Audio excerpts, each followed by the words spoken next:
I learned buy once the hard way by buying the same damn roll 3 times. Last month, for 1 week, I carried a smart pick I swore I was done upgrading from. Next week, I stood on a dusty line with a timer screaming, and that pistol did the one thing a carry gun never gets to do. It made me look stupid in front of grown men who actually shoot. Dead trigger. Stiff clear. Everyone watching my hands fumble like I never owned a gun. So I set a rule, and I kept it mean. If it didn't survive that kind of day, it didn't stay. Simple as that. That's what this list is.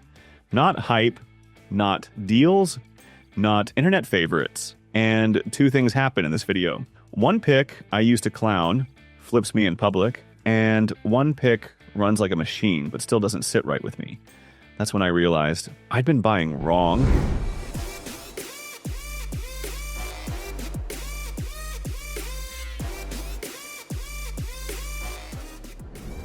Early this year, I leaned on a glass counter at a shop and watched a guy do the whole reading routine.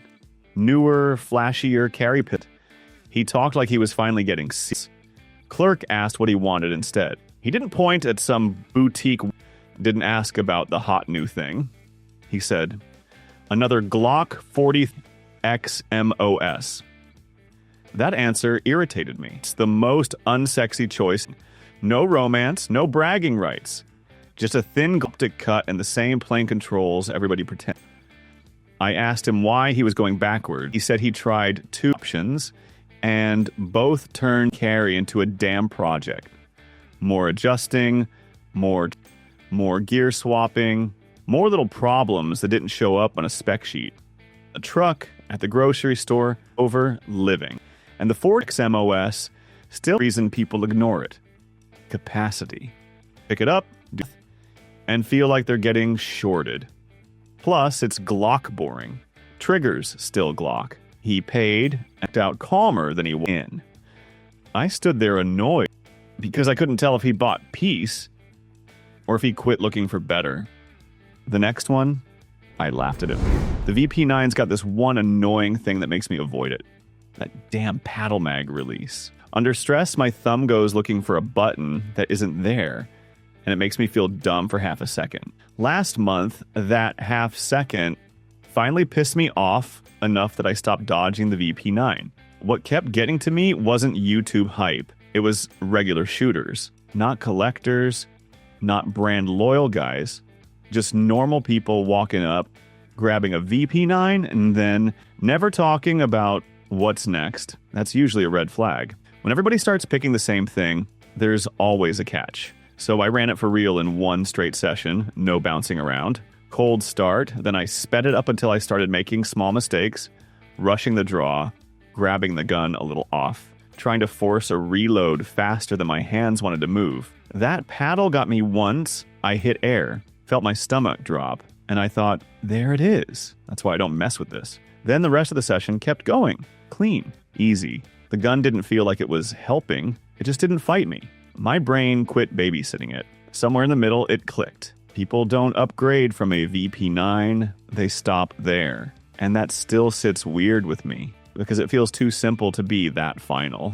Then, I put my hands on the next one and went, oh, this is where people start lying to themselves. Nothing makes you feel cheaper than your trigger doing nothing while strangers watch. That happened with a Taurus G2C on a hot Saturday down in Corpus Christi. Steel line, sun cooking the gravel, 2 guys behind me waiting like they were scoring my run. I pressed again, dead nothing, and my brain did that ugly little math. Cheap gun. Of course, I racked it hard, round popped loose, and I felt my face heat up. Not from the weather, from the thought that I brought the wrong thing. So I stopped babying it, mag hit the dirt, I jammed it back in, I ran it one-handed for a few strings, then I sped up reloads on purpose, let my grip get a little sloppy, stacked mistakes the way real life stacks them. And the G2C didn't spiral. That's why it stays. Because if it recovers after a scare like that, I don't have to go buy the real version later. A lot of nicer pistols get weird once they start acting up. You spend the rest of the day waiting for the next choke. This one snapped back into line and kept punching steel like it wanted to erase the moment. The trigger still feels long and rubbery, and if you rush it, it drags shots low, like a punishment. It earned its spot anyway, and I still don't like how close it came to making me regret it. Last month, I finally admitted something embarrassing. I'd been avoiding the Smith & Wesson M&P9M 2.0 compact for years because it looked too much like a generic duty gun. But with all the buy once, cry never talk, I decided to give it a real shot and carried it exclusively for a full month. The real test came during a 2-day defensive pistol class outside of Caraville.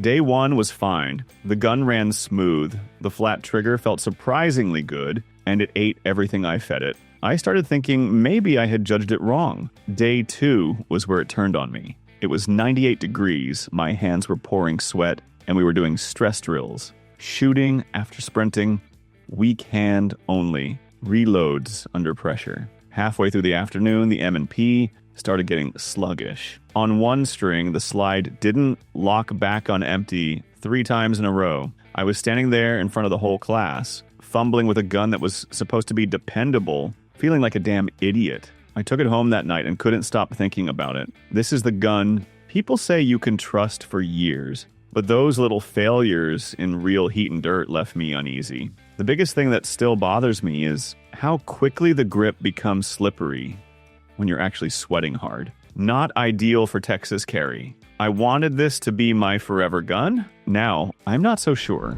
Something at the counter didn't add up. I was killing time at a shop off a few months back at South Lamar in Austin, leaning on the glass with those smeared fingerprints and that CLP smell stuck in the air. Slow afternoon, same questions, same price ranges, same guys pretending they just came to look. Then it started repeating, like a weird little chant. Not Glock, not SIG, not even the mid-tier stuff. Y'all got the PSA Dagger Micro. At first I wrote it off as internet noise. Cheap carry toy. Something guys buy, post once, then dump when the next thing drops. And then this older dude walked in. Quiet, trimmed beard, work shirt, no browsing, no story. He didn't ask what's hot. He didn't ask what I liked. He just said, Dagger Micro, black. You got one? That's when it stopped feeling like a trend and started feeling like I was late. Later that week, I finally got my hands on one, expecting fine. What I understood wasn't the shooting. It was the decision. It filled a carry slot without demanding you go broke, proving you're serious. But I'll keep it ugly. I've watched a few come back across that same counter. Not blown up, not disasters.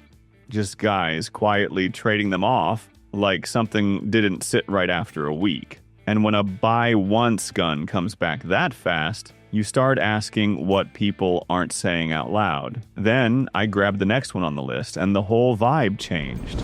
First thing that hit me was how normal it felt. That's the part that still screws with me, because nothing about the Grand Power K100 looks normal when it shows up in a range bag. It looks like somebody's weird side project, the kind of gun you nod at and move on. I didn't even plan to shoot it.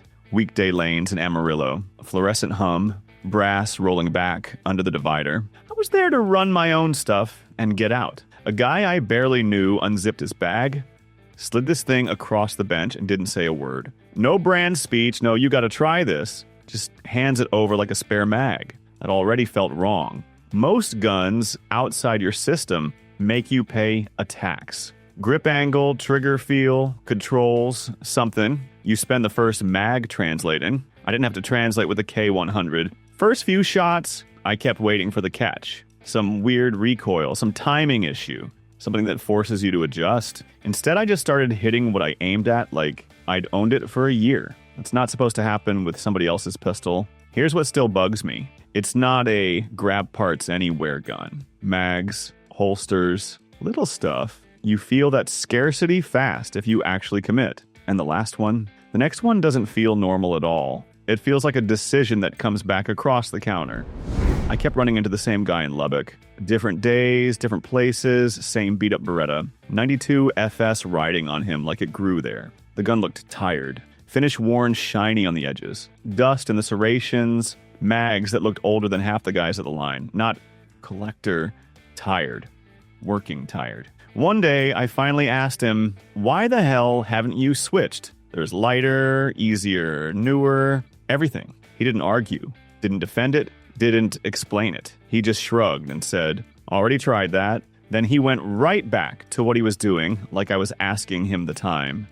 That stuck with me in the worst way, because people who upgrade usually don't come back. So I took a 92 FS out and tried to make it feel outdated. Ran it fast on steel, sloppy reloads, hands starting to sweat, pace high enough to make little problems show up. The weird part wasn't that it shot good, it felt smooth in a way that didn't fall behind. Like it never chased modern, it just never lost the race. I still hate because it's a big heavy brick, and living with it all day still sucks. And that damn safety decocker still feels like one extra thing waiting to bite you when you're rushed. I still don't know what made that guy come back to it. And that bothers me more than if he gave me a speech. Because after that, something showed up that shouldn't belong on a buy once list at all.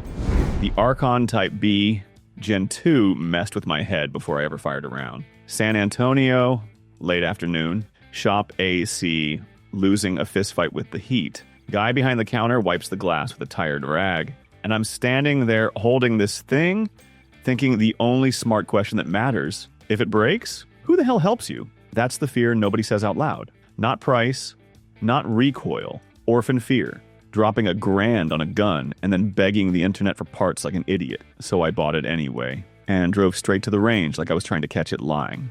Cold start, no warm-up. Fast pairs, ugly reloads, one-hand strings. I tried to make it feel weird because weird guns always charge you some kind of tax. It didn't. The recoil impulse stayed stupid flat. Not nice, suspicious, like it took the slap and hid it from me. I started speeding up without meaning to, because my hand stopped bracing for the usual hit. Then the bill showed up, just not on the target. Holster options felt thin. Mags weren't everywhere. Support didn't feel normal. So now you've got this problem. The gun runs like a final answer. While the logistics whisper, you sure you want to bet your peace of mind on something this rare? I still can't tell if that's smart or the start of regret.